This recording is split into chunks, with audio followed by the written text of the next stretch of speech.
I tried something culinary. What did you try? I got the beef bacon from Market Stare because it's my favorite thing. Yeah. And then I chopped it up into little pieces and sauteed it. And then I added paleo pancake batter to it so that the Mm-hmm. pieces of bacon would be in it.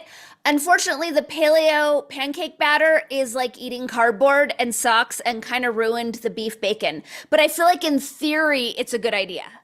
So, which paleo pancake batter do you use? Birch benders, it's horrible. Okay, they must have changed it then because back in the day, I used to use the that Birch Bender paleo pancake batter, and I really liked it. It's so dry. There's like nothing moist or fluffy. And I cooked it in like 12 inches of bacon fat, and it was still just like dry and That's, nasty. I mean, I haven't had it in years, but like maybe they changed it or something like that. But I used to like it because it was sort of thick and fluffy, and I could make it almost like a Dutch pancake. I could just like put it in the pan and make like one like thick pancake. Oh, And like the apple pan, like yes, Dinah's. exactly, right? Yeah. So I would do it like that, and I would do it like I would cook it in ghee, right? Which is also was really good. But maybe they changed it.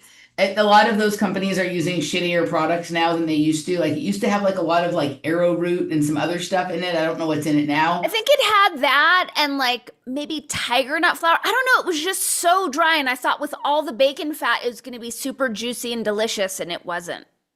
Yeah, I don't remember. I feel like I used to just mix it with what? I can't remember what I used to mix it with, but it used to be really good. But the idea is good. I mean, you're tending towards that like maple bacon donut profile there. That's what I wanted. Right. So like okay, so so I think it's weird. What did you make the pancake batter with? Water. Okay, that's weird. I remember that one being good, but yeah, like I could see how like if you were able to get that the chopped up bacon and a little of the bacon grease or whatever, and then even like Lakanto monk fruit makes like a maple flavor monk fruit drop. You could even like put a few drops of that, and then it would be fucking delicious. It would taste like a maple bacon donut, but I don't know. I don't know what's wrong with the pancake batter. That's like maybe you got to It make. was such a fail. And once the idea dropped in while I was playing racquetball and I was starving while I was playing. So it's like for the next hour and a half, all I could think of was like my bacon pancake experiment. And I Right. ate it anyway because I was starved and that bacon's so good. But yeah, I need a better like paleo keto A better pancake one. batter. Yeah. Isn't that weird when that happens that like you're doing something that you really love doing and that you're totally focused on, but this idea of this one food comes in and then you cannot stop thinking about that. And as soon as you're done, you have to go do that. What, yes, and I tend to not eat anything until after 12 p.m. So I was already kind of on, I was hungry, I was exercising hardcore. And also, sorry guys, I'm going to do my best to not be gross, but because I'm still parasite cleansing, when I have die off, it's like there's death off gassing in my belly, which makes me feel hungrier. Right. So I think that's what was going on because I was just expending so much energy on the court. The weirdest one I ever had like that, like sometimes I'll have it with something that sounds delicious or some amazing thing, but the weirdest one I ever had like that, and this was like probably in the last year or two, somewhere of like the meth use and the drugs and whatever it was, right? I was at a party and I probably had been up for a couple of days and was kind of like sometimes like I would use the party as like the end of my sort of binge. And when I got home from the party, I'd go to sleep, right? And so like about halfway through the party, I started to get really hungry because I hadn't really been eating or whatever it was. And I swear to God, for like 2 hours, and this is going to sound so crazy because it's like just such a dumb thing to eat. All I could think about was scrambled eggs. I wanted scrambled eggs so bad. It was like like whatever. That was like the focus of whatever was going on with me for finally like I had to leave. Like the party wasn't over yet, but I'm like, I have to get eggs now. And I was like, I thought about stopping for eggs on the way home, but I'm like, no one's gonna make them how I want them with like heavy cream and like right. I went home, I think I ate like 5 eggs or 6 eggs, like the most amount of eggs I've ever eaten. And I went to sleep. But it was this like I was not gonna be able to stop thinking about it until that that was taken care of. It was like that complete overtaking of the mind. And it was just weird. It wasn't like, fucking pizza or cheeseburger or some, whatever, cake or what. It was fucking scrambled eggs. It was so weird. We did get a new car. Laura wanted me to let everyone know we did not get a Subaru. Okay, I guess you're not lesbians anymore. Anyhow, What did you get? we got a RAV4. Okay, do you love it? Yeah, I mean, like, I'm not one of those people that like cares that much about cars. As long as mine gets me to where I go safely and I don't have like a million things wrong with my car that I have to take care of all the time, that's good for me. But she loves it and she's going to drive that one. I'm going to drive the Honda that's a few years old. So awesome. Did you name it? Do you name your cars? we do name our cars. Well, I don't know. Do we? I used to name my cars. Now that I think about it, we don't. I don't think the Honda has a name. If it does, I can't remember. But I used to always name my cars, but I guess we don't name them anymore. So maybe we'll name it. I don't know. Yeah. Does it feel like a masculine or a feminine? It's definitely a feminine car. Okay. The color is called Wind Chill Pearl. What the fuck is that? It's like a pretty like white, like it's a very pretty sort of little sparkles and I don't know, it's very pretty. Anyhow, okay, cool. Yeah. Congrats. Yeah. I'm happy for you guys. Yeah. So that's that stressor is done. And I have given in on a few things this week. Like some shit's not working for me. And so like I have to be different. And so I'm trying a different way and just seeing if it works. I'm just accepting, I'm stubborn like you, and I have like a way that I want to do it and I want to keep trying to do it that way. And I finally gave in. So we'll see what happens. That's all I'm willing to say at this point. Anywho, how's everything else? What's going on? I finished my article. I submitted it. New York Times, LA Times, Washington Post, Wall Street Journal, ProPublica, Epoch Times, Albuquerque Journal. And this is the version 1. Version 1 is a straightforward investigative journalism. Just here's what happened. Here's the money trail. Here's the exhaustive research. We'll see what happens. But there's been a lot of, oh shoot, I have to cue this up. Stuff is moving in Santa Fe. There are cracks and shit is starting to crumble. And more and more people are it's like all of this is coming to light at the same time. And as I'm weighing in about the NGOs, people are starting to pay attention. Mm-hmm. And something just went down. I'm going to pull up the clip, but with Emerge got exposed in a really gross way this week. So it feels like now's the time. Yeah, it does feel like now's the time. The stage is set perfectly for the arrival of your article. Yes. Yes. Yes. So I'm queuing up this Libs of TikTok just so you can see part of everything falling apart here. Okay. Like my hair. Are we done? I'm not happy with my hair. No, I'm waiting. Okay. Do you want me to riff while you play hair? I'm waiting for the clip. Oh, we're doing that now. Okay, got it. Okay. Haircut this weekend. It's like at the unmanageable phase. You know what I mean? Yeah. Yes. Okay. Go ahead. I understand. It's long. It looks pretty. You have such great hair. May I please have screen share, Miss Moya? Grant you permission. Also, Dr. Laura said your car's name is Pearl. Pearl. Oh, I like it. Which was my nickname in college. Nice. So your car is named after me. Okay. Can you see my screen? The most Dani thing ever. 4 planets in Aries in the first house, folks. It's all about me. All right, here we go. Fair use. This is a Libs of TikTok. Here we go. How are you? I'm good. Good. My name is Sarah. Look right there. I'm running for the school board. Oh, those are so cute. Yeah. Yeah. All right. So thank you. I'm sorry. I didn't No, like that's all right. That's all right. Anyway, I'm a veteran and I'm a former administrative law judge, so just recently retired like 5 years ago, so I have time now to be a school board. I've never been on the school board before, but I'm sure I can handle it. Okay. All right. Do you have anything to do with the Emerge groups? Oh, how do you remember it? It's just like, I ran for state representative in Tracy Valley. Oh, okay. All right. Well, I do. I actually sent Alicia Okay. up there. All right. That's all I think. Thank you. This is a nonpartisan race. I realize. Yeah. But you're not interested in. No, no, I'll vote for Mona. Thank you. Okay. We don't want emerged candidates in New Mexico. Well, we don't want neither faggots either. Did you say faggots? Because I got it on camera. Good, I'm glad. See you on Facebook. So I'm not sure if you heard that. I love that. That was great. It was awesome. And so that Libs of TikTok, that was in Ruidoso, New Mexico, has gotten over 1 million views. So Emerge is a Soros thing. And this is, I was talking about this to Robert, how all of these NGOs have their accelerator programs. Right. So Emerge is the accelerator program for like Marxist political women and judges in Santa Fe, or excuse me, in New Mexico. But then they have accelerators for arts, for architecture, for education. And you have to go through these like Marxist activist training camps, and then you are just like one of their little minions. So this has gotten a lot of play, which feels like a great exposure of the NGO, boot on New Mexico's neck.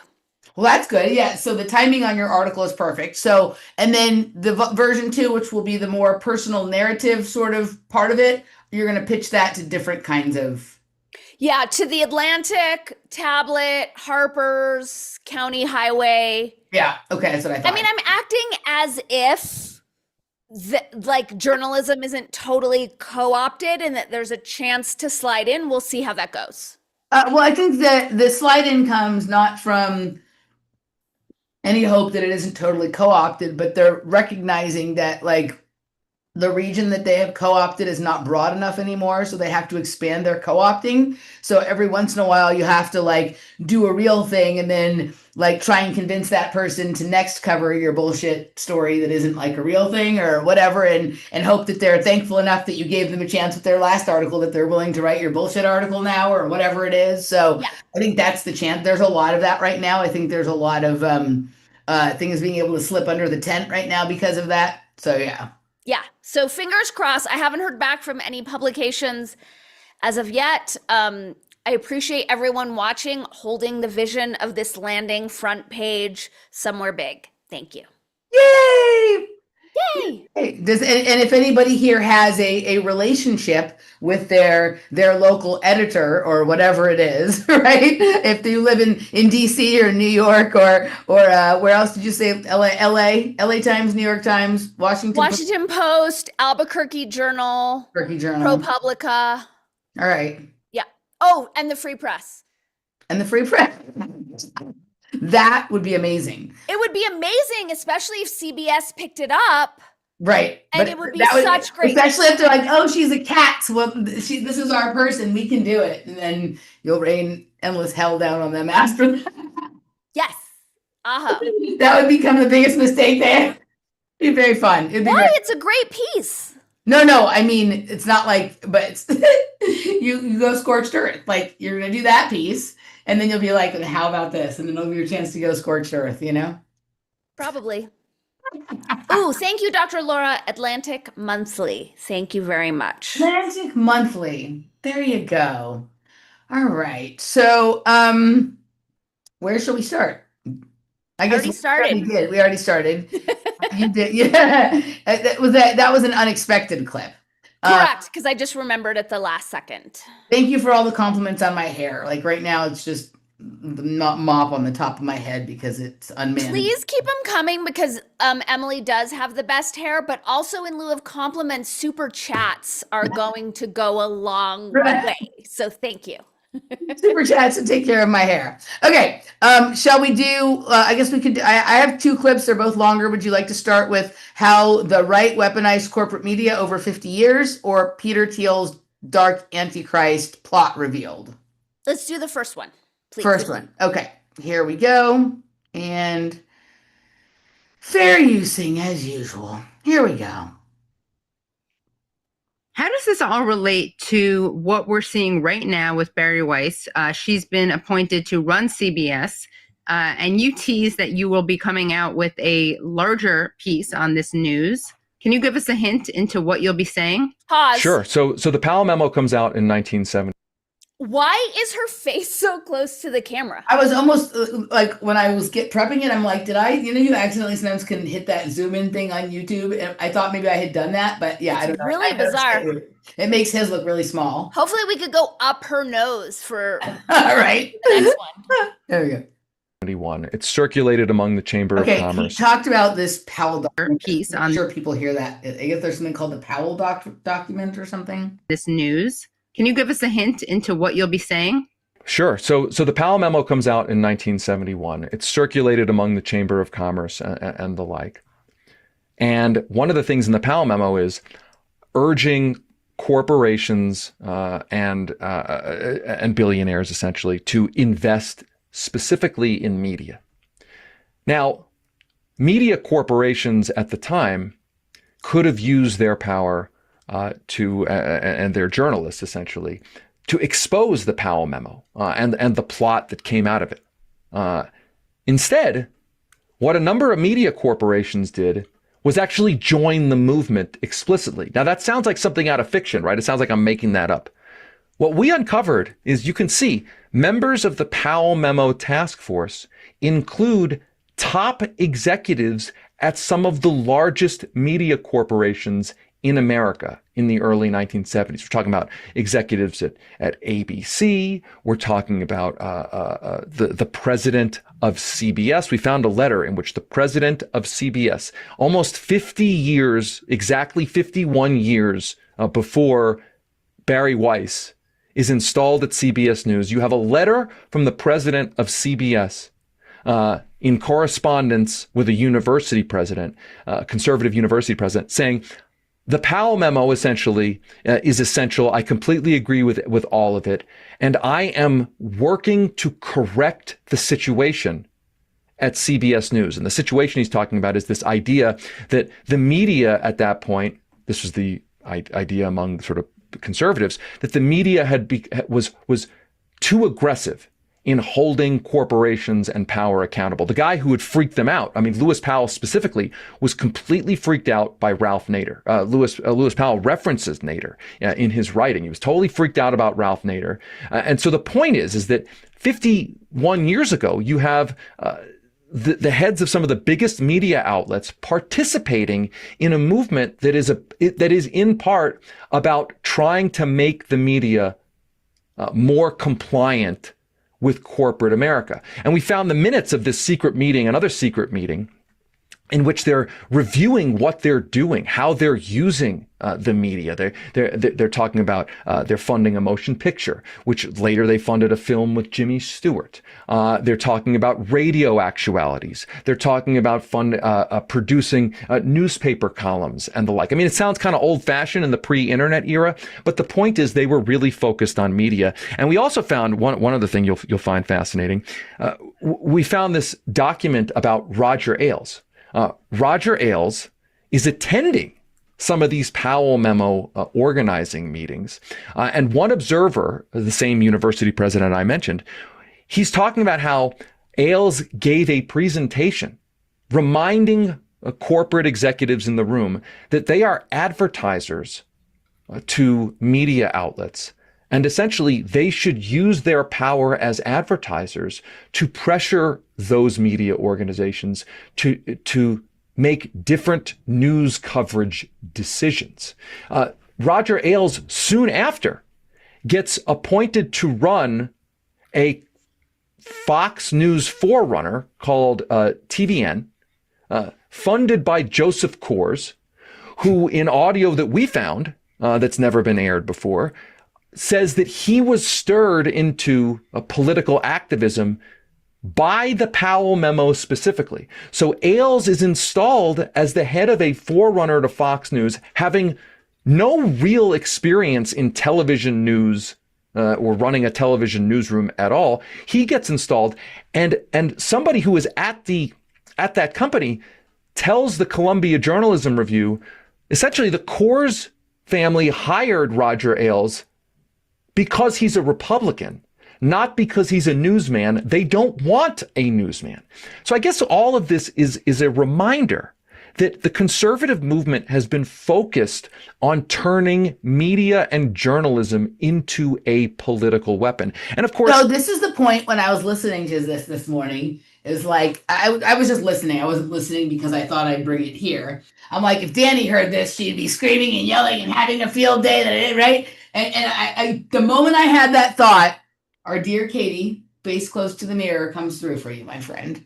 Yay! you know, Give not us not her to elide nostrils. everything, but from this comes everything from Ronald Reagan ending the Fairness Doctrine to Bill Clinton and the Republicans joining together to sign the Telecommunications Act of 1996, which deregulates the media industry and allows for massive consolidation. George Bush also weakens local media ownership rules. All of this serves to consolidate the media, which of course a consolidated media is one that is much easier to use to control the debate, right? Like if you think about censorship, if you think about, everything from the Jimmy Kimmel thing to the Stephen Colbert thing, if all you have to do is flip one or two algorithmic switches, and all you have to do Wait a second, pause. tell the top of Pause. Is he claiming that Jimmy Kimmel got fired because that was censorship? I don't know if he's I mean they don't go on and on about that, so I don't know if that was the point. I think the point he's making is kind of like what we were talking about before we started recording about your experience with email. Yeah. About how when you have all the media consolidated, so all of these supposedly separate media organizations are actually controlled by the same conglomerate, then like a decision comes down and it affects if somebody's email address is blocked on one of the outlets, it sort of becomes the policy for all of the other outlets as well. I think that's the point that he's making, as opposed to the right or wrong of censorship or not censorship or whatever. Got it. May I ask you one more question? Yeah, Did you upgrade to YouTube Premium? I did. I'm so proud of you. Yeah, because Jim gave us money to upgrade to YouTube Premium, so I did it because like I want Jim's dollars to to be used for what Jim's dollars are meant to be used for, right? And also, like, it's just much nicer when I'm listening to like music and whatever it is. I'm enjoying YouTube Premium. So thank you, Jim.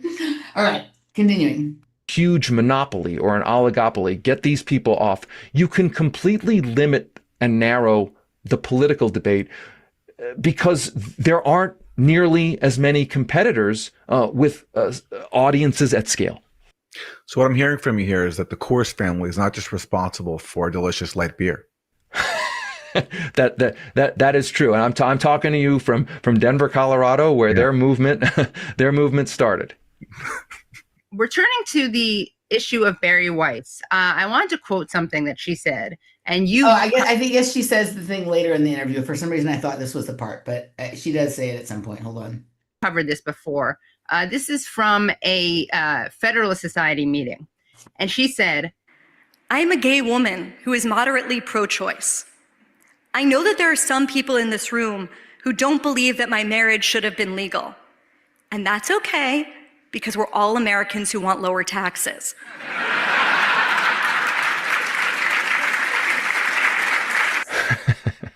So that is an incredible confession. What's your response to this? So at one level, she's joking, right? And the whole room erupts and laughs. But the humor in the joke, it's one of those jokes where it's funny because she's saying the quiet part out loud, right, that everyone knows to be true, but is only usually communicated as a wink and nod.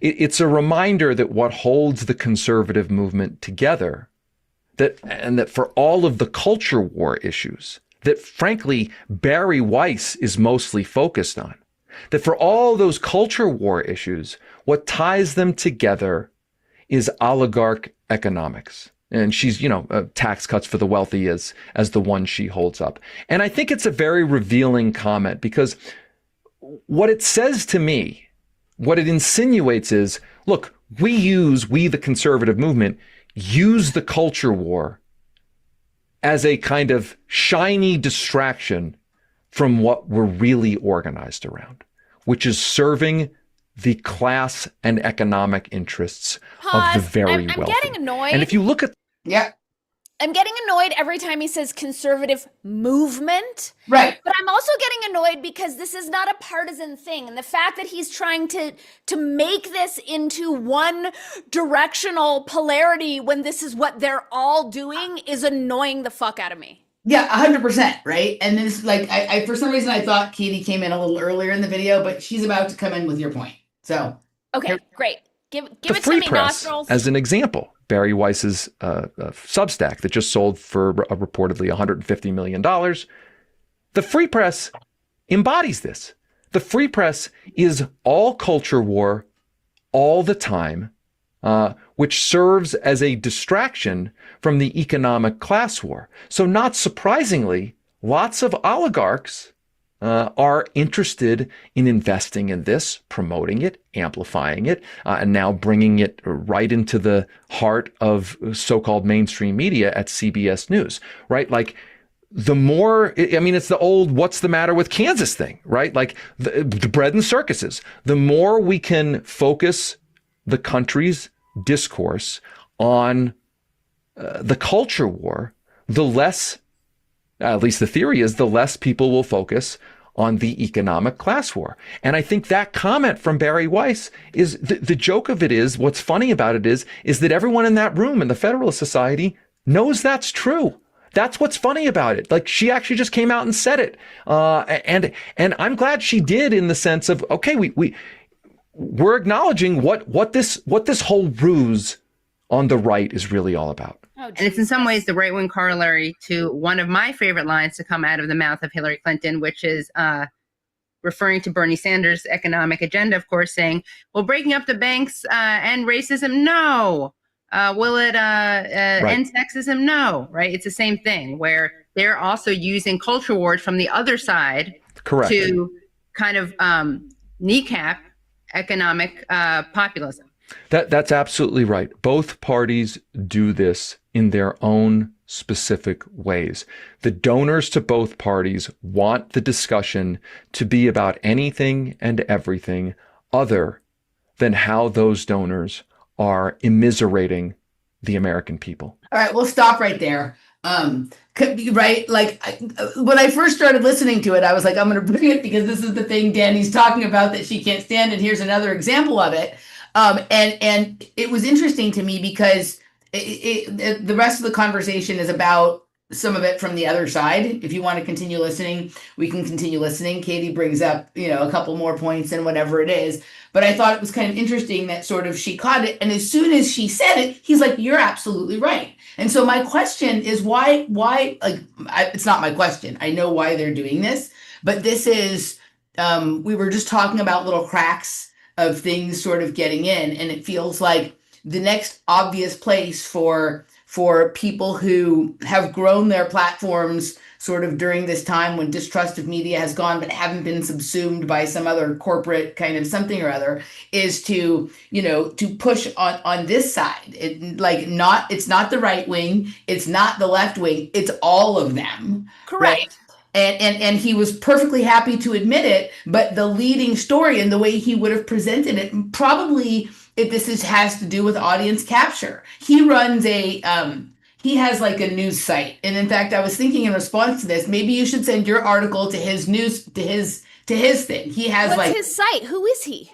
I can't remember his name right now. He's the guy who wrote that movie. He's like a news person, but he also wrote that movie, Don't Look Up. I can't remember what his name is. That was the worst movie I've ever seen. Literally. 100%. Singular. The worst movie. He should be shot and flayed and should not be showing his face on camera / impolite society ever again. Sirota, his last name is Sirota. David Sirota, that's his name. His name is David Sirota, and he does have a David Sirota news site. What is it called?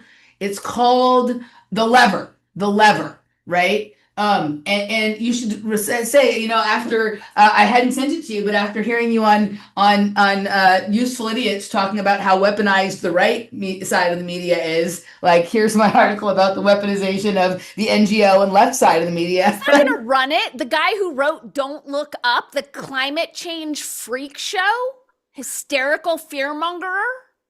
I'm just saying, like in response to the fact that, right, like he was perfectly happy once she said it to go on about that as well, right? But it's sort of, yeah, I'm not saying that he's going to run your thing, but it sort of exposes someone, right? He's that, like, Bernie Sanders' former senior advisor Correct. and speechwriter.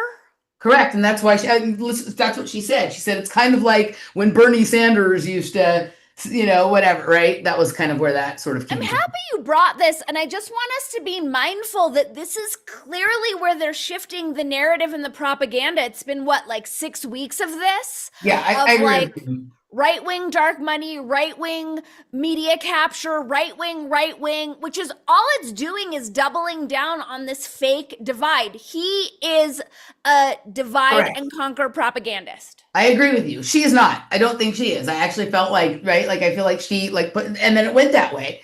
But I think the reason that that's happening is because I think this is how it is. Like whenever the right is in power, like the left does all of this exposure of this kind of thing, right? And then when the left is in power, the right does all of this exposure of the left kind of thing, right? Like it's sort of the way that it goes. It's not different this time. But it's just more widespread. Nobody waits for, Matt Taibbi to do an expose in Rolling Stone anymore. It's all over the place, but I feel like it's always been this way. And I think it like which side they're pointing out is doing it depends on who's in office. That may be, but I don't think anyone can deny leftist media capture, and that's how it's been. I mean, I'm not denying leftist media capture. I see it as both, right? I see it as both. I think they use different styles, right? They use different sort of methods and different styles, and each are pernicious in their own way, sort of differently. What mainstream media is right wing captured? And let's put Fox aside because that's propaganda. But I just want to see where that is. Well, I wouldn't say mainstream media is right wing captured, but I would say that the groups on the right that would like to capture the media do their own kind of tactics to do that. Right. I think everybody would agree. I think most people would agree that for the most part, with the exception of Fox, the mainstream media is center left captured. I don't think anyone's denying that. Right. I don't think anyone's denying that. Okay. Right? Okay. Right. So, but I think it's just different sort of tactics used. And I mean, he's talking about, I think his point, and of course he presented it through the sort of lens of how the right wing weaponizes it, is that all the way back in the 70s, and I'm sure you could find versions of this sort of with more left media too, they were specifically interested in getting political actors as the head of news organizations rather than people who were specifically good at doing the news. Of course. Right.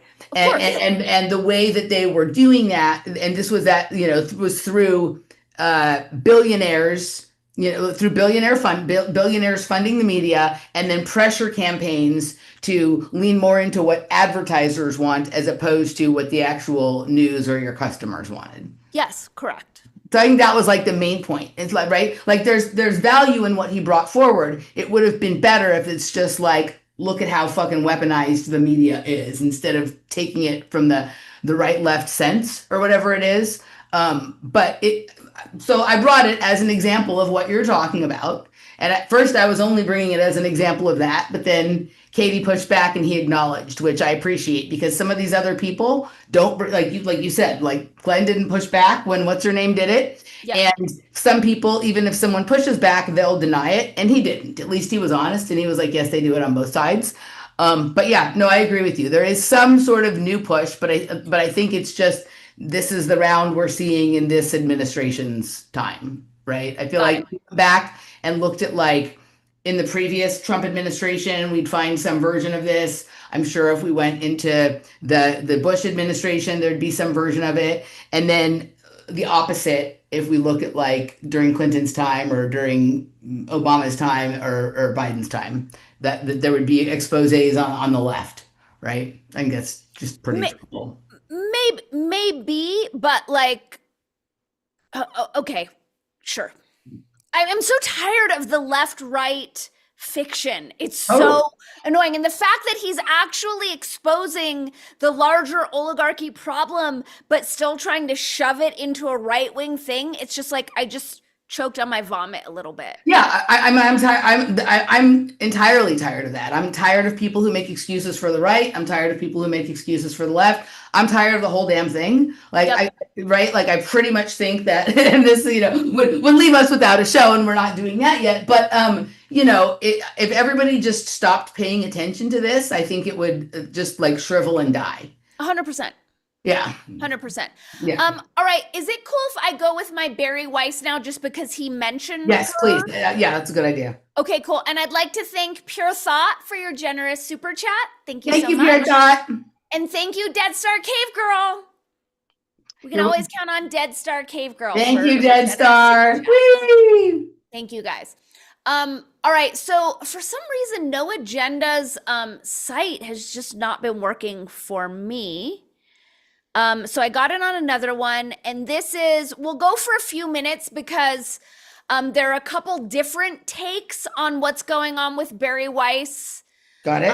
And CBS. So, and again, this is a different site, so I might be a couple seconds behind, but we're moving towards it. So and have you noticed, I don't know what they're about to do, but I've noticed in the last 2 weeks, all of a sudden people are calling her Bari Weiss instead of Barry Weiss. Even people who used to call her Barry Weiss are now calling her Bari Weiss. It's so interesting. It's like we're in a different world. Like, it looks like Bari Weiss. Like, I might have thought that a couple of years ago, but for years everyone's been saying Barry. And then like I've heard like 10 or 15 people, like big people with platforms, calling her Bari for the last week or two. I'm like, oh, we're having a Barry Weiss Mandela effect. I was gonna say, I mean, Ari is a very Jewish name, so I wonder if they're trying to like super Jew her. There you go. Yeah. That's a good. I think we probably wouldn't get demonetized if we titled our thing Super Jewer. Right. Super Juicer. I don't know. Anywho, All right. let's do the gray zone. Here we go. Fair use. It's actually on someone else's platform. It's basically a blog. Well, it's a blog on a blogging platform. There you go. I'm And talking about the free press. and I can't fault Substack. I mean, I do a Substack thing, and they do a good job of getting their stuff shipped. And so they spent $150 million, but I don't believe it for a minute. My thinking is the following: we need to get you over to CBS, Barry. So what we're going to do is going to buy you out, and how much? Well, okay, you can buy me out. Well, how much do you think I can get here? Well, we can give you a couple million. That would be reasonable. Okay, but can we do a deal here, and can we both make a joint announcement that's $150 million? Well, maybe she got some stock. No, she didn't get any. She didn't get $150 million, and so in stock or anything. And so, although you could do some stock, some kind of a scamish stock thing, that. And so, okay, well, let's make that announcement. So this friend of mine says, you can't, it is a public company, you can't do that. And then my thinking was, look, have you ever seen, for example, just I don't know if people out there get a copy of this, the Disney, for example, the Disney org chart with the thousands and thousands and thousands of little elements that are involved. You don't think you can't hide a couple $1 million transaction and then put something somewhere else and make it look like you actually bought it for 150? It's just creative bookkeeping. So I don't believe for a second she got $150 million. Has there been any official announcement that it was $150 million? Yeah, it was announced over a couple of times. It was, they both said it was. Now, whether I didn't see it on the, it wasn't announced on a 4K or anything that I know of, but it's Maybe if it was in a 4K, I'd believe it, but I don't see that. But this is Skydance, not Disney. Is Skydance public? No, I'm just saying. No, Paramount has the same. I was just making the point that if you look at the org chart of these giant corporations, and Disney being the best example, you can hide it. Yeah. Put it under talent acquisition. Or you could put it under any, it doesn't matter. The whole thing is just that you can't find it. You can't find these numbers. So you can say you spent $150 million and you gave her a couple mil, maybe. And then she's off now doing this stuff over at, she'll be editor in chief. And this is another little ditty that I noticed. And the editor in chief, that is a publisher's position. There is no editor in chief at a news organization on TV. There's editorial directors. There's there's all kinds of chief of this and chief of that, or you can be the. Well, hold on. This is a really key point that he's making, and they're going to go deeper into it. But historically, print and television news do not cross-pollinate. Her skill set actually has absolutely nothing to do with what CBS News does. They're very different types of training in terms of editing for print and paragraphs versus like video. It's very bizarre that she's thoroughly unqualified for this made-up post they just created for her. So I have two thoughts that I was thinking about that. So first of all, like obviously Free Press when it started was just a blog or like articles. And then they started doing like podcasts and speaking things and whatever it is. And my guess is that this thing has been in the works for a long time. And so having her start to do the podcasts and the speaking engagements where she's talking to people in front of people was part of like making the case for her in this new position. Right. And also, I think it's a tacit admission that all of their supposed interviews, because she's going to be on 60 Minutes, I think that's like the main thing is she's going to be on 60 Minutes and right, that everything is sort of scripted or pre-written. It's like a tacit admission that somebody who was used to editing a newspaper would be qualified to do this because everything is sort of staged and planned anyway. Right. Yeah, you're probably right because there's no... I mean, it's so different in terms of editing for sound bites and your cutaways. And unless you're trained in that, you're not going to be whatever head of the newsroom, like whatever she is. But if you think of 60 Minutes, they even talk about it as like a television news magazine, right? So, but it's still different. 100%. But if the point, and we can't assume anything other than that. Larry Ellison has basically purchased this entire sort of news conglomerate because he has a script that he wants to roll out about how the world is, how the world should be, how all that, when it comes to foreign policy and domestic policy and surveillance and, geopolitics, all this kind of stuff. And that, she's really the only person that he can think of that both has a worldview he agrees with and has, you and I would never call it credibility, but some degree of like faux credibility at somehow being edgy because she left the New York Times because of woke bullshit. Or it's like, it's so dumb, right? Because that's what this is. And, her videos get very little view. And as to what they were talking about right there, in my head, it's not that they purchased the Free Press for $150 million. They made a $150 million contract with Barry Weiss for the next period of time to do whatever they want for that. She can still do her Free Press and she has editorial control over that, but they bought it so she doesn't have to worry about that continue to being a money-making thing. Basically, they just gave her a package deal, kind of like when the Dodgers sign a relief pitcher for a 5-year, $200 million deal or whatever it is. It's not like they're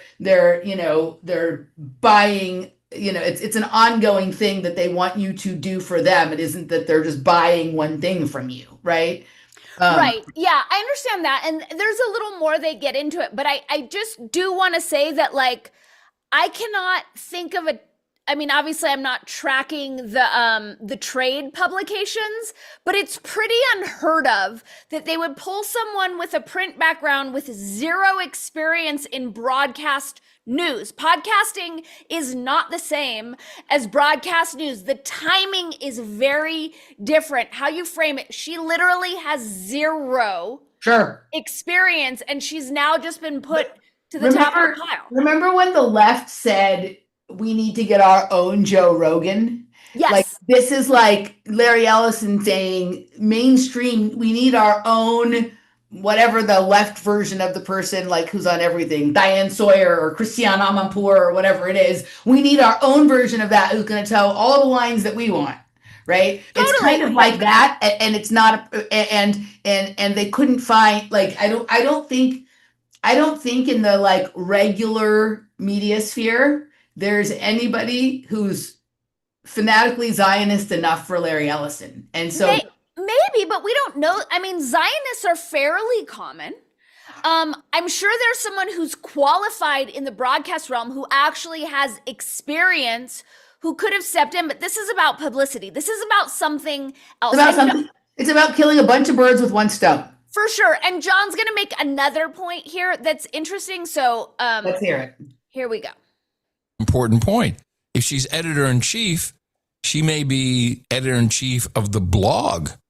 She's still always going to be that. Yeah, she said but that's my point. They specifically said editor-in-chief of CBS News. Yeah, okay. Which doesn't exist. Editor-in-chief of CBS News, Your news which is director. a meaningless title in the television news business. So she actually won't be running the television news division. How about that?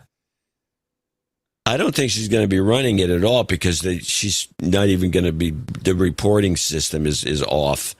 But I think she's going to have some influence, but I don't think it's going to be meaningful. And I think I sent you I don't have a clip from it, but I sent you because so you know who we're talking about. Glenn Greenwald, who's a little wordy to say that. You mean Mr. Wordy? Oh, he hates Barry Weiss. He doesn't like Barry Weiss at all. He hates and he says on his Rumble channel the system. He says the that system. she's just a pro-Israeli, a pro-Israel, AIPAC anti-woke shill who doesn't. She's no different than anybody else that's working in media. Period. She's not she's not going to shake things up. I think she's was. just in charge of the CBS News blog. I think that the title is correct. Yeah. Well, that's a possibility too. But let's listen to these clips. All right, this is MPR. NPR. Minnesota Public. No, it's NPR. I put NPR because I made a mistake and I just copied it over. That's no problem. CBS News is expecting to get a new editor-in-chief. Barry Weiss, the founder of the Free Press, which she started as a response to mainstream news outlets like her former employer, the New York Times. With that move, CBS seems to be taking another step to appeal to the right. And the parent company is also acquiring Barry Weiss's publication. NPR's David Folkenflik is here to discuss all of this. Hi there, David. Good morning, Steve. For those who don't know, who is Barry Weiss? So Barry Weiss is a writer and editor. She started out writing for Tablet, a publication about Jewish affairs. She wrote about opinion and books and also edited at the Wall Street Journal for its opinion pages. And she enjoyed the opinion pages of the New York Times as sort of a right-of-center contrarian, made a name for herself, wrote increasingly under her own name, and then left with a huge blast in July 2020. It's sort of the peak of the social justice movement. She accused her colleagues in a letter she posted publicly that she sent to the publisher of the New York Times, A.G. Salzberger. She accused her colleagues of bullying her and creating essentially an illiberal atmosphere, unwilling to tolerate debate and dissent, in what she said was the smothering culture there, and created the Free Press kind of in opposition to that, as a home for people right of center who saw the press, the media writ large, as being reflexively somewhat liberal. Somewhat, just a tad. It annoyed me. I'm sorry, the word nerd in me, that he said in opposition to that instead of in response to that. Mm-hmm. Right? This sort of like adolescent reactive, as though she doesn't have like her own point of view or vision for her paper. That annoys me. All she can do is react to the other thing. Yeah. Yeah. So, okay. That's a basic gist. So the other thing that I think maybe I can see is probably would be maybe what's going on here. Like if the play obviously isn't to give her an editor-in-chief position because she's not qualified or whatever. They don't have that for news. And that role doesn't exist. Is that it would be really interesting to see like all the documentation, and they're acquiring the Free Press, who already has like a number of other people writing for it, including people like Coleman Hughes and all of these people.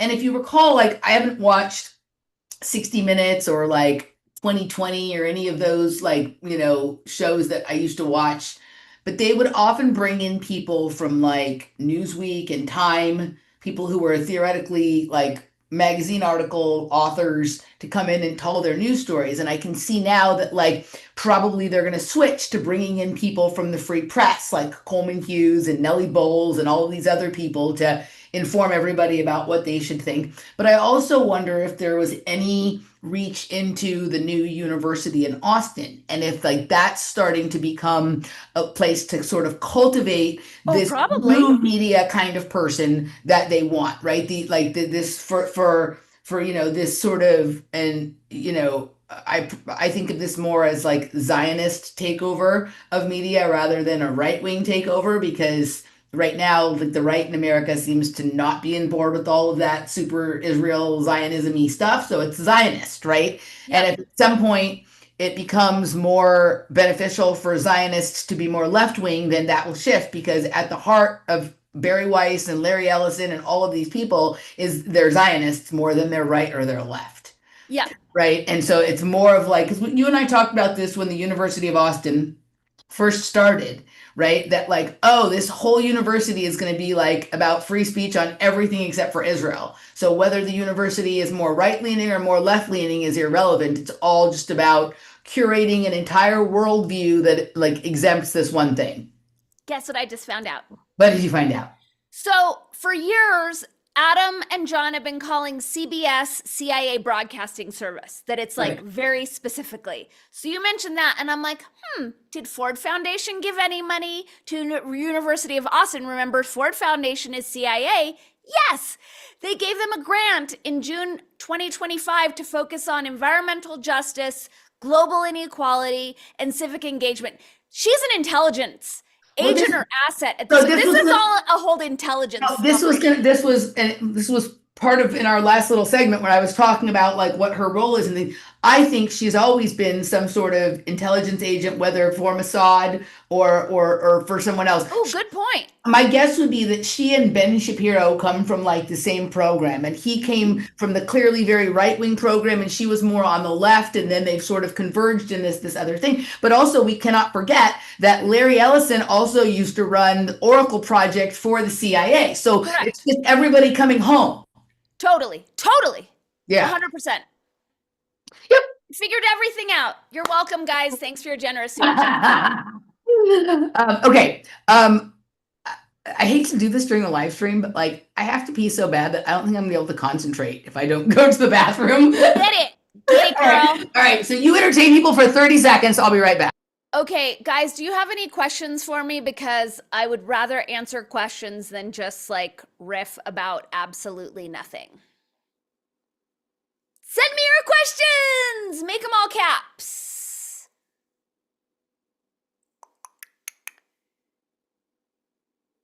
Don't, guys, if you're all talking at once with your questions, I can't hear you. I need you to take turns sending me your questions. High Heart Wellness says, another irksome point of contention. The Free Press is not a blog on Substack. It's an internet-based media company that also happens to use Substack as an outlet. That's an important distinction. It is, but I think in terms of like snarky alt media commentary, it's funnier for people to just reduce it to being a blog. Like it just sounds better. And yes, there is more to Substack than just a blog. Yeah, I mean, Thank you for being so fast. I'm all business. Substack, like depending on whose Substack page you go to, right? Substack can look like high quality website, high quality online news or magazine article, blog, podcast, whatever it is, right? It's a pretty flexible sort of thing. And like, I've seen some things on there that look just like regular newspaper websites or regular magazine websites, and then other things that look a little bit more like your old standard blogspot kind of, stuff. And then most things are sort of somewhere in between. But yeah, it's fun just to call it Barry's blog, right? I like Barry's. I mean, it just in terms of like reductive snark, it's Right. funnier. But while you were Snark is a good name for the show. Oh, reductive snark, and then we won't get a strike. We did get some questions while you were peeing. I know we have more clips to play. Yep. Do you want to get to them now or save Yeah, them? no, let's do them. Let's do them. Yeah, they're more fun than the anyway. Okay. Dog-faced dudes deliberating. Words that annoy you most that are overused. Privilege.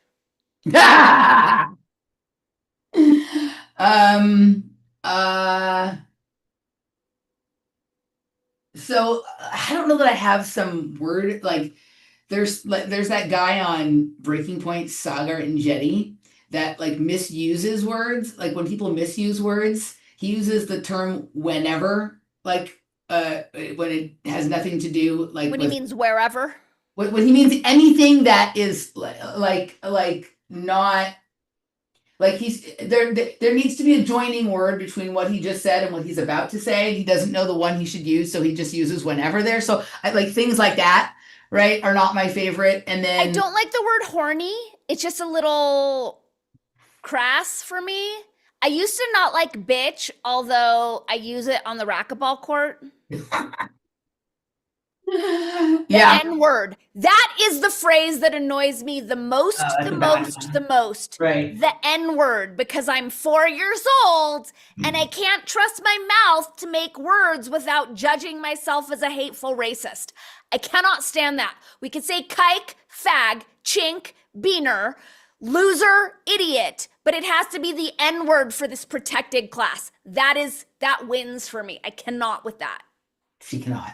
I never liked I guess this was more when I was younger. I didn't like the word belly. I didn't like when someone called your stomach your belly, right? Like for some reason that made me like, I think that's a weird word. I don't know. I can't think of any, but yeah, that's pretty much it. Okay, let's see. Dani, if Barry accepted your article, would you do it? Fuck yeah. And I submitted to them yesterday, for sure.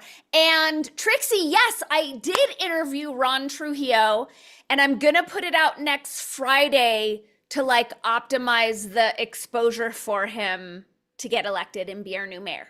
Laura wants to know how your fancy gala was a few Saturdays ago. It was sweet. I wish it was better attended. It was for the Fiesta Council, but it was very sweet. And it was helpful for me to understand experientially how important the Fiesta celebrations are for the Hispanic community, because they've been doing it for generations, for over 300 years, and seeing how much it meant to the people who played the parts. And the guy who played Don Diego de Vargas, which is like the biggest honor, he got a sword and he like let me hold his sword, and it was just very sweet. Let me hold your sword. That's a great title too. All right. Let's see. Did you guys ever show your childhood TV performance video footage? We have not. I think that we probably would get a strike. So I think we're going to have to, if we were to show Solid Gold, if we were to show, because the movie that I was in aired on network television, right? So if we were to, definitely Disney Channel, all that kind of stuff, right? If we were to show any of that stuff, we probably would get a strike. So we could show it. I have the gymnastics the Solid Gold pulled up, but if we're going to get a strike, it's not going to be worth it. Because it's a network television thing. So what we'll do, even though it's so old, we can do it in yeah, it's weird, right? We can do it in a regular podcast. Okay. A regular words podcast. So maybe we'll do that. You know, I'm going to drop the link in the chat for you guys. There you go. Just because I love you guys so much. This is the Solid Gold that Emily claimed she was too young to be on, but you guys can see there are little kids in it. I mean, I don't think I was too young to be on. But you said the little kids weren't in it. No, I'm not, maybe that's not what I'm talking about. Maybe I was talking about a different, I don't think I was too young to be in it. I just don't think I was on it.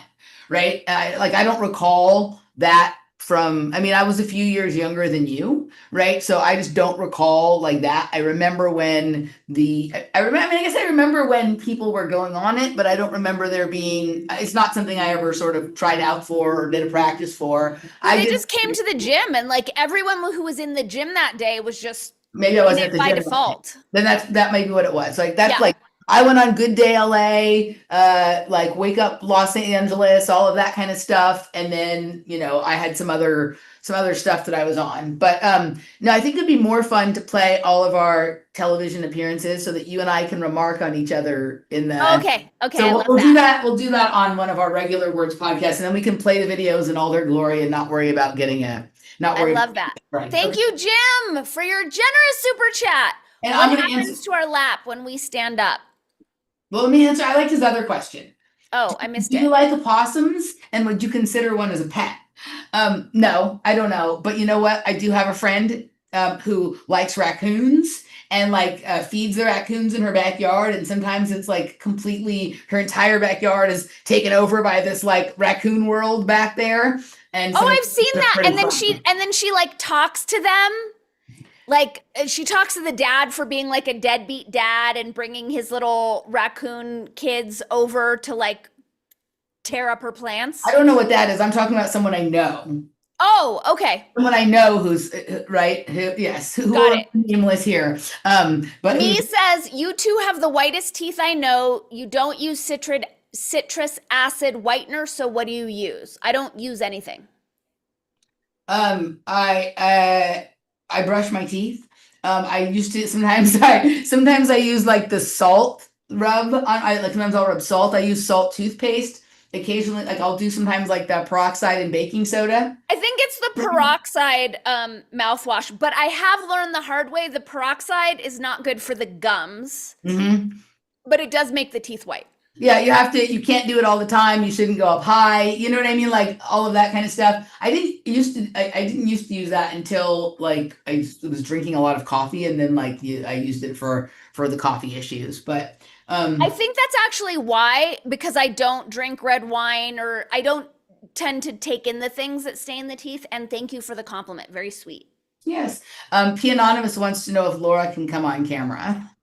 She wants to. She can come on in here at the end. All right. No questions. I just wanted to say I love you both. Thank you, Nigel. And all right, let's see. Did you figure out what happens to the lap when you stand up, Dani? It falls into a hole in the earth. Okay. That's my answer. Okay. Back to the show. That's our show. All right. So do you want to do, I have Peter Thiel's Dark Antichrist plot revealed. Or how long is that one? The segment is long, but like maybe we would just play like first 6 or 8 minutes. There's like yeah. Okay, so I have some shorter ones. I could do Megyn Kelly, which is like 12 seconds max. Okay. My Blavatsky reading, or the Aubrey Bustamante. Any or we can go whichever way. What does everybody want? Dark Antichrist, Megyn Kelly, Bustamante. What do people want? Or Blavatsky, a passage Blavatsky. from The Secret Doctrine. And I love the crazy conspiracy community because people get so mad when I mention Blavatsky. Isn't that weird? Not in a critical way. People like lose their shit. Well, I mean, fortunately, I guess my folks are not that like that, but I know exactly what you're talking about.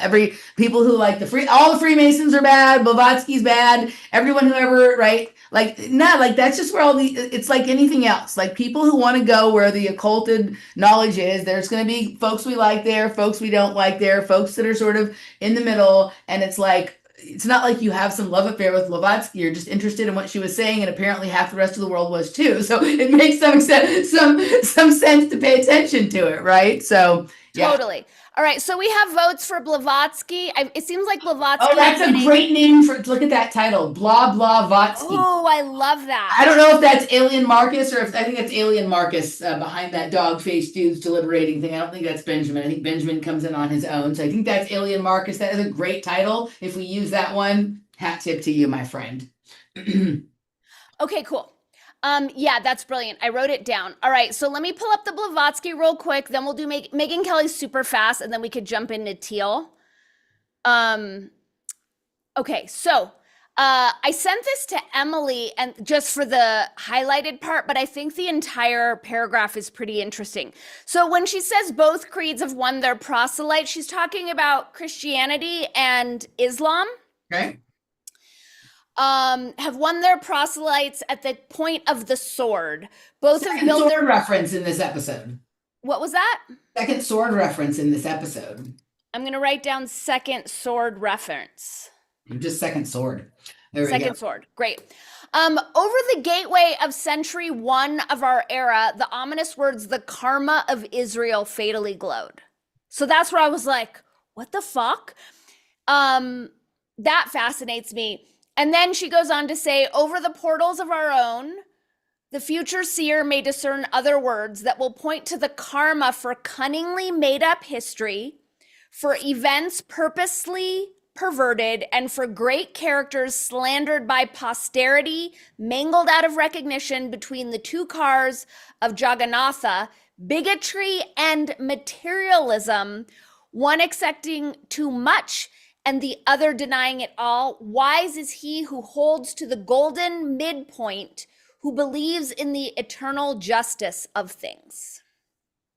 I just thought that was so relevant for where we're at today with the bigotry, the materialism, the revisionist history, the slandering of good people, and the centrist path. And the saying also goes to the point that I just made about Blavatsky and about, Blavatsky, all that kind of stuff, right? Then no, like, I mean, midpoint is all like that sort of golden midpoint is also like for the particular style of popping that I like the most. It's like that, like the sort of symmetry divide, right? So I always love that. Can you show us? Like I'm not in this space right now, but what if I start beatboxing? No.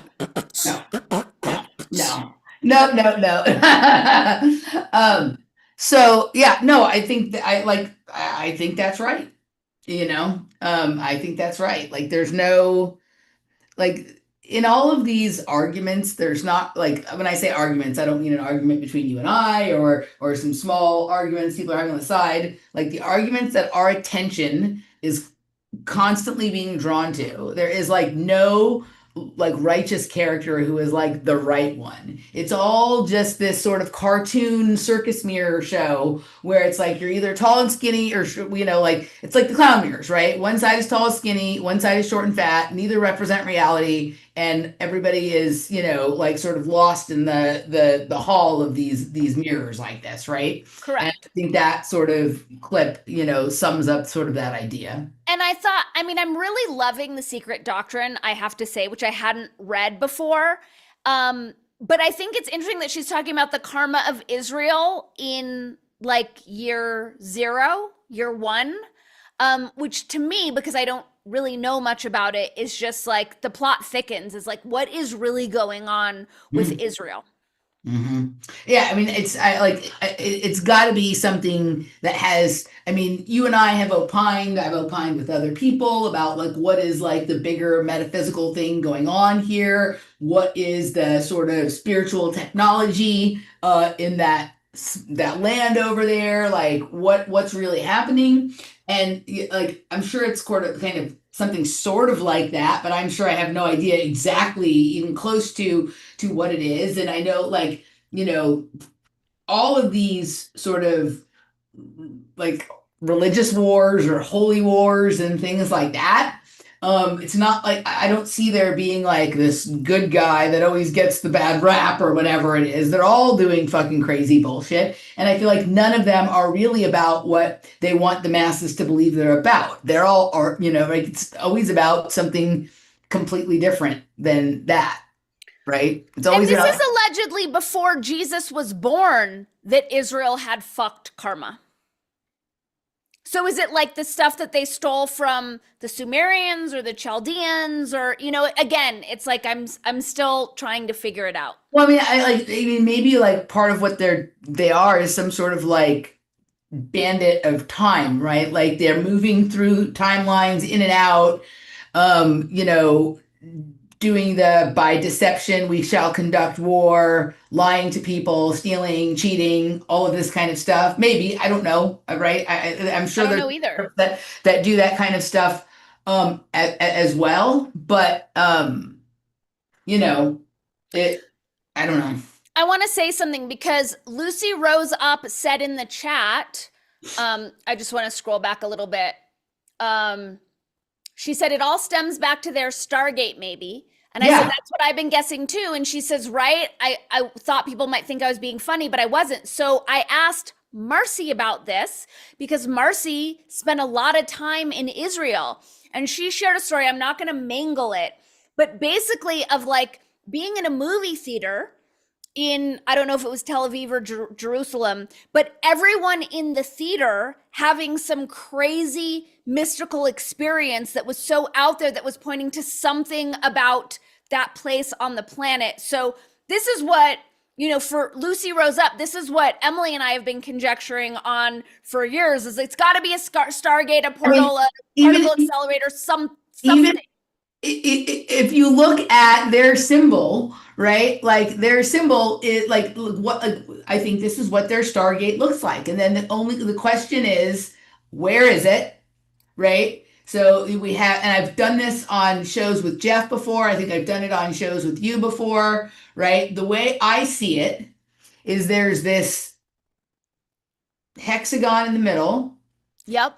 And then there's all of these, like, we see these little triangles here, but these triangles also make these angular figure eights that are all like, right? So there's a figure eight here, there's a figure eight here, yes, right? And then there's these little white triangles in between. And it's almost like think of it as this being like this main central reality, like either a main central reality, or that could be a portal or a hole or something. But like, let's just say that this is like a junction point for right here. Yep. And then you've got all of these little sort of pocket dimensions that are separated, that you cannot just hop over the blue line into the center. What you have to do is use these blue lines as like hallways, like or like passageways, tunnels, to sort of travel around this. And then at certain times, this is vibrated open and you can move out into here. Like you can come from your reality into this reality, and then maybe you can leave into another one. But other than that, you have to understand how to move through these angles, right? So I'm sorry, I don't mean to interrupt, but will you pull up the tree of life, the Kabbalah tree of life as well? Yeah. So I think that either that's what their portal looks like, or they have some kind of technology. Like maybe the portal isn't in one place. Maybe there's some sort of spiritual, metaphysical technology, or some sort of, it could even be like a vibrational thing that can be achieved through with people, like not necessarily a machine or whatever, that vibrates this sort of grid into existence and gets activated, and you can move it from space to place, or place, right? Like, because it's not like all their claims are only about one specific tiny location. It's like, oh, this piece of land is important. This piece of land is important. We want this piece of land. We want this whole thing, right? So, maybe it can, maybe there's sort of multiple places where this sort of frequency device, or this sort of this sort of ability to enact a specific sacred geometry of space, time, and sound can really open something up. Okay, here we go. Kabbalah tree of life. Sorry. Apology rejected. There we go. Which one do you want? I want.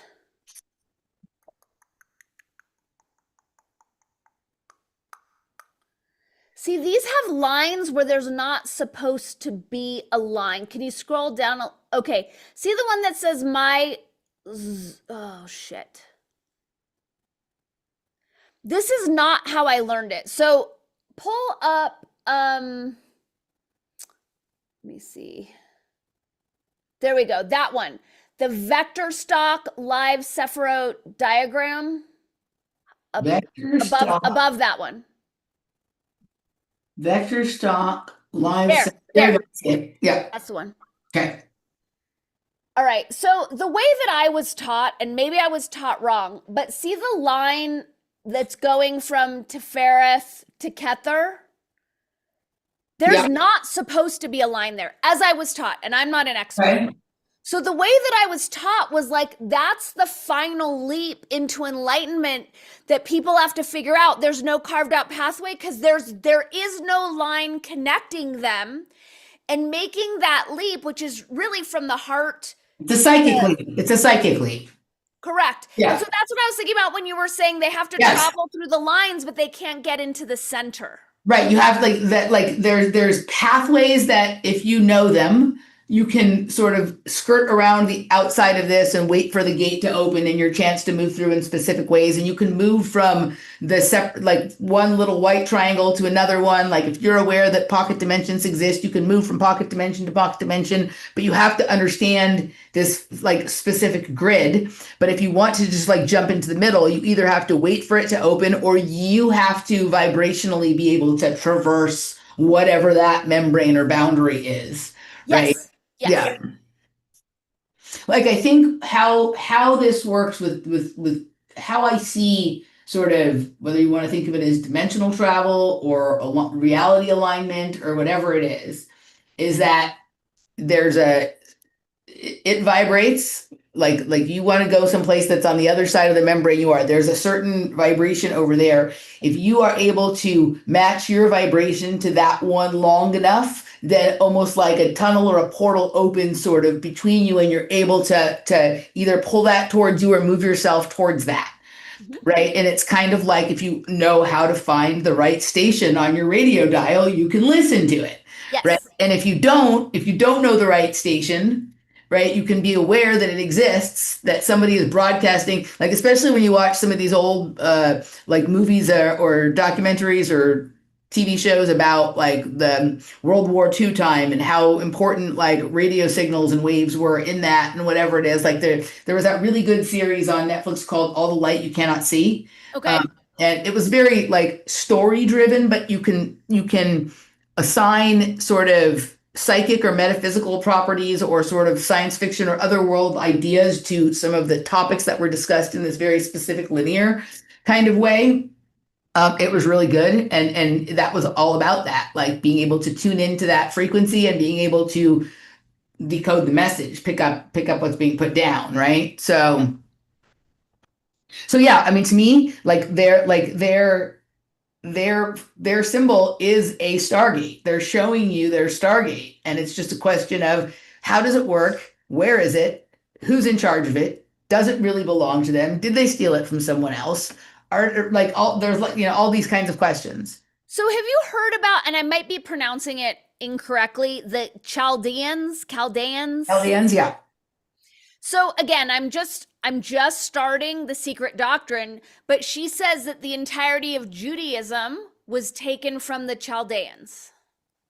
I haven't read The Secret Doctrine. I've heard of the Chaldeans, but I don't know anything specific. Chaldeans can refer to two distinct groups: the ancient Mesopotamian civilization, known for its advancement in astronomy and mathematics, and the modern Chaldean Catholics, an Aramaic-speaking Eastern Rite Catholic community indigenous to northern Iraq. Oh, this is very interesting. Modern Chaldeans are ethnically and linguistically distinct from the ancient Chaldeans and maintain a unique identity through their Aramaic language, Catholic faith, and deep historical roots in Mesopotamia. Okay, this is interesting because so many things also get tied back to like Zoroastrianism, and there's like one other group that like is like Iranian but through Italy, so Catholic. That makes like sense.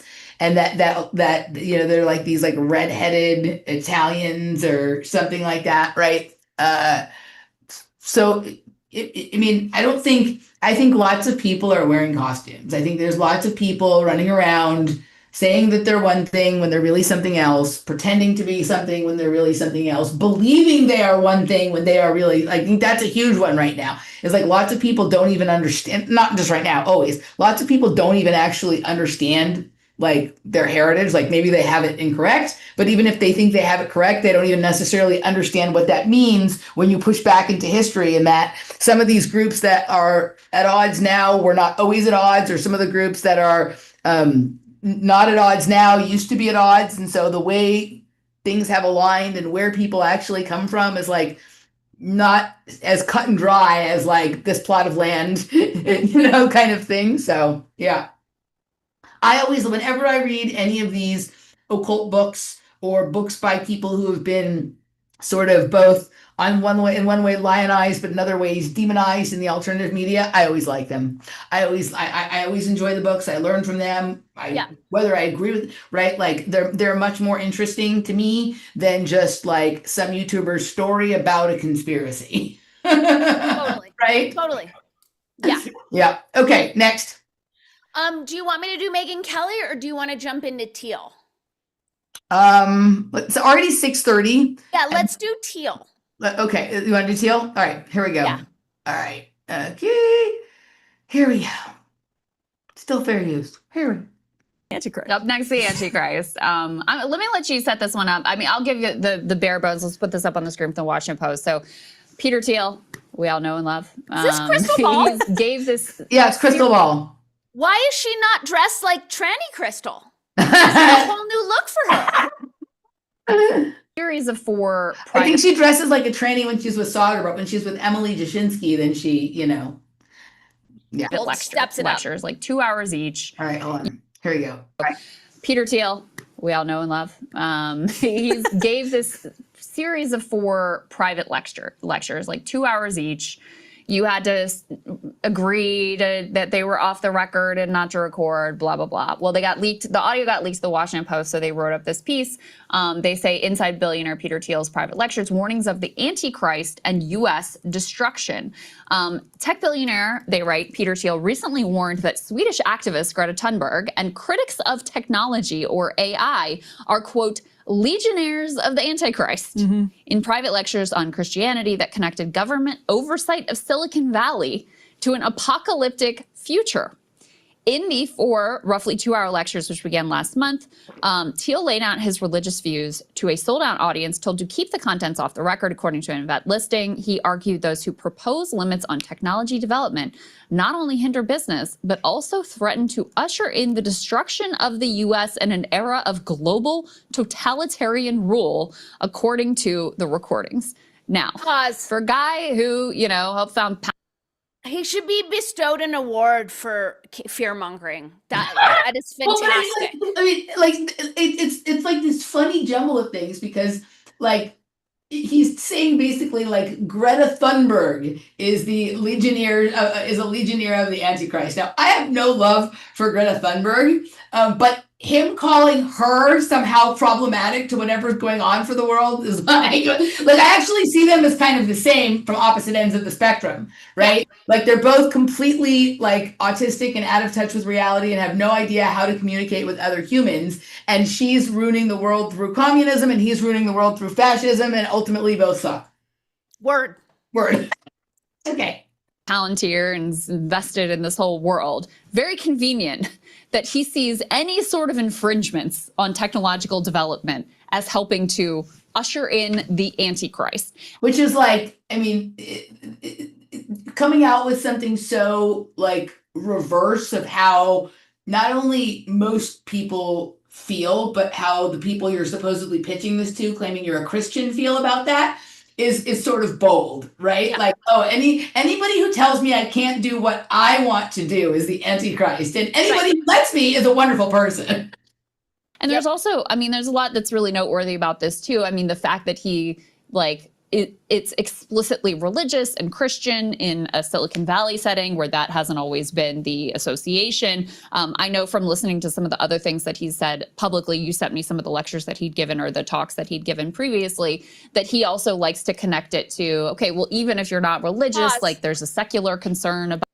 Why are her sleeves too tight? Like, how do you wear a blazer that your arms are too big for the sleeves? Like, watch as she gestures. I'm telling you, she's a dude.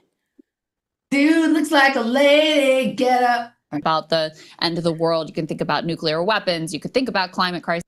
Dude looks like a lady. Ooh, that's a title. You could think about AI, but he believes that while AI development is dangerous, that the risks of not developing AI are more dangerous and will lead you potentially down the path as legionnaires of the Antichrist to an era of global totalitarian rule. So a very convenient set of beliefs for him to hold. Right. So Peter Thiel has started over the last year framing this in explicitly biblical Christian theological terms by focusing in on the catechon, which is from but Second what is Thessalonians. happening I'll get into here? that a little bit more. The shapeless jacket, the gold choker, like I understand none of her point of view. Well, it's always like, like your frumpy little sister who just is, just got out of college kind of look with her or something. But at least her blazer's not too tight. There's that. So she's obeying one of her fashion rules. We can put F1 up on the screen. This is the Washington Post article on a sort of leaks from a lecture that Thiel gave in San Francisco, but he has been doing these lectures in multiple different places. And one of the interesting parts of this Post article, there's been a Wired article on some leaks that came out. You're seeing this drip into the media in recent months. He did this long interview with Ross Douthat. We're going to get into that as well. In fact, we actually already covered this too, because as you said at the top of the show, Crystal, anytime someone with the power that Peter Thiel has starts talking like this, you have to pay attention. So he's saying the same thing over and over again. Every time you see a new article or a new interview, he is making the same pitch over and over again. And he's doing it as there's this kind of Christian revival happening in Silicon Valley, like the vibe shift that's happening nationally. There's a real, not even an undercurrent anymore of that happening in. What's on her thumb? I don't know. I don't see her thumb. It's like she just got fingerprinted and forgot to wash her hands. Maybe she just got the newspaper hot off the press and she's been reading it right before. Something. Valley, you see it in people like Nicole Shanahan. You see it in an organization that Thiel is involved with that's bringing in a lot of powerful people in Silicon Valley. And you hear it a lot in the conversation about generative AI. Yeah. So I think that we've obviously been tracking the rise of Christianity in the alt media and amongst the bros and all that kind of stuff. And so it also seems to have hit not just Silicon Valley, but listen to what she said. Christianity is a huge thing in the generative AI movement. I like that she mentioned Shanahan. Yeah. Oh, Shanahan is completely gone Looney Tunes biblical, I think. Yeah, well, she's following the same bandwagon that every other Maha person is. But keep in mind that Shanahan has said from the jump she was never afraid of AI. She always thought AI was awesome. It'll be interesting to see how she inserts herself into this next. And where she puts her money, yes. Exactly. Language models. I'm sorry, her baby daddy's money. So here's a pretty representative encapsulation of the Thiel argument. We can go ahead and roll F2, and then we'll do some more breakdowns. I think it was Ivan Illich who said that in the time before Christ, there were many forerunners to Christ. In the time after Christ, there will be many forerunners of the Antichrist. He forgot to glue on his eyebrows today. Well, he's missing a whole patch of hair on the left, and all sorts of missing hair. Yeah. Okay. So in some sense, it's a type.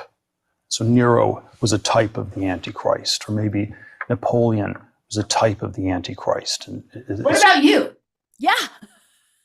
Sort of it's someone who aspires for world domination, to create, the creation of this sort of one world state. In some ways, Alexander. You mean like Palantir is doing? Right. The Great is sort of a pre-Christ prototype of the Antichrist. It's sort of very parallel to Christ. They both die at 33. Alexander conquers the world. Christ saves it. So sort of a compare and contrast. And so, but in some sense, the Antichrist as an idea is something that really comes into being in the world after Christ. And so there's, and then there's a lot of things about it that are mysterious. In some ways, the Antichrist copies Christ. The Antichrist pretends to be greater than Christ. Hyper Christian. Like you? Exactly. Christian, ultra Christian, and then maybe only ultimately, deeply anti-Christian. You can think of it as a system, where maybe communism is a one world system. What about fascism? So it can be an ideology or a system. And then of course, you can also think of it as Newman did, where it's sort of the final dictator of the one world state, where it's still, you stress it more as a person. You can think of it as a type, a system, a person. How does a sort of world takeover actually happen? And it's kind of not a deus ex machina, but like a daemonium ex machina. It's like the Antichrist just gives these hypnotic speeches where nobody can remember a word, and then sort of just swindles people's souls out of them, and they submit to this totalitarian state or something like this.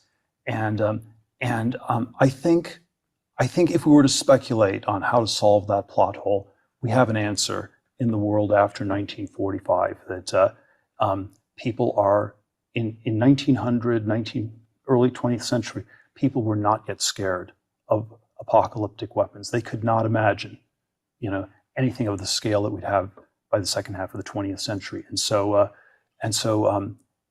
the Antichrist takes over by talking about Armageddon.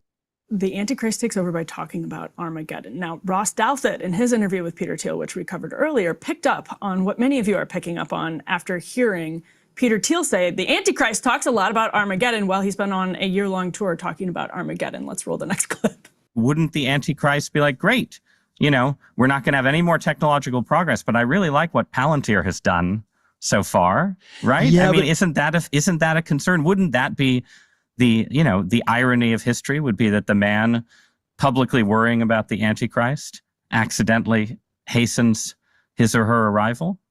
We'll stop right there. I think we're getting the point. But literally, he had 8 hours of lectures trying to do this biblical comparison and make basically, the solution to all of our problems is AI. And the thing that you're afraid AI is going to bring will actually only come if we don't do AI. Right. Right? It's just oh boy. It's also what is his realm of expertise or background or training that qualifies him to lecture all of us on Correct. the Antichrist? Right. Right.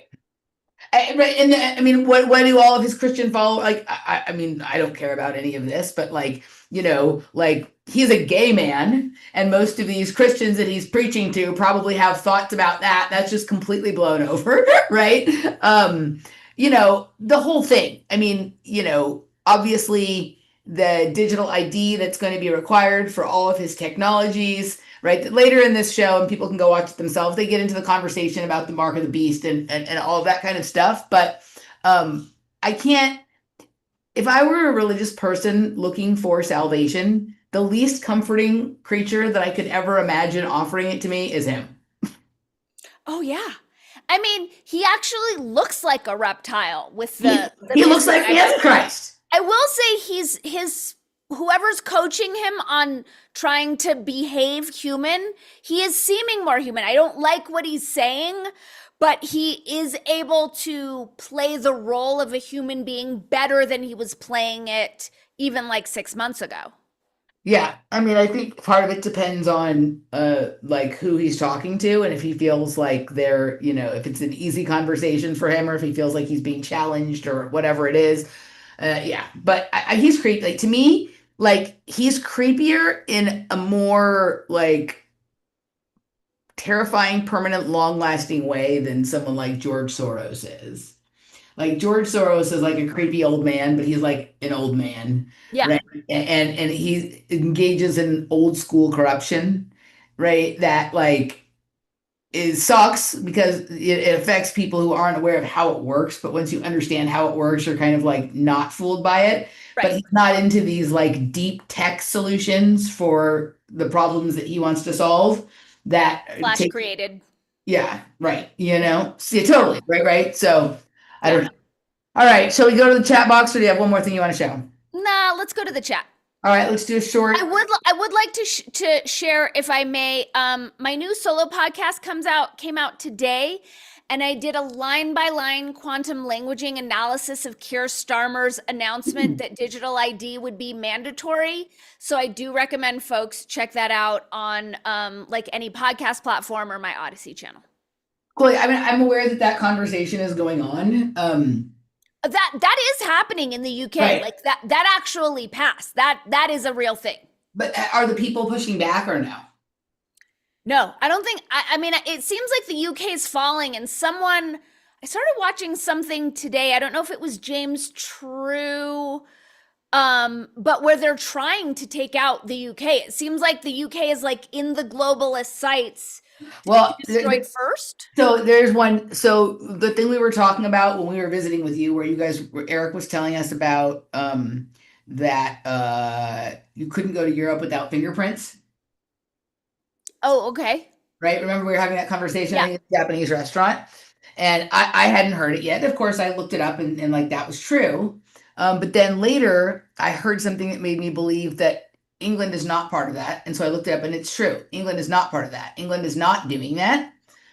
England also, remember, they did Brexit, so they're not completely part of the European Union. Correct. And still are in some ways. So it would make sense that they would want to take out the UK, because if the UK has a few little things that it's not going along with, that they haven't been able to accomplish through like actual normal traditional regular legislation and view of the people, then this crafty corporate legislation combination that people like Peter Thiel specialize in, right, is like, the way to do it. But if my guess would be that the European Union in general probably does want to take the UK out because they have resisted some of that stuff.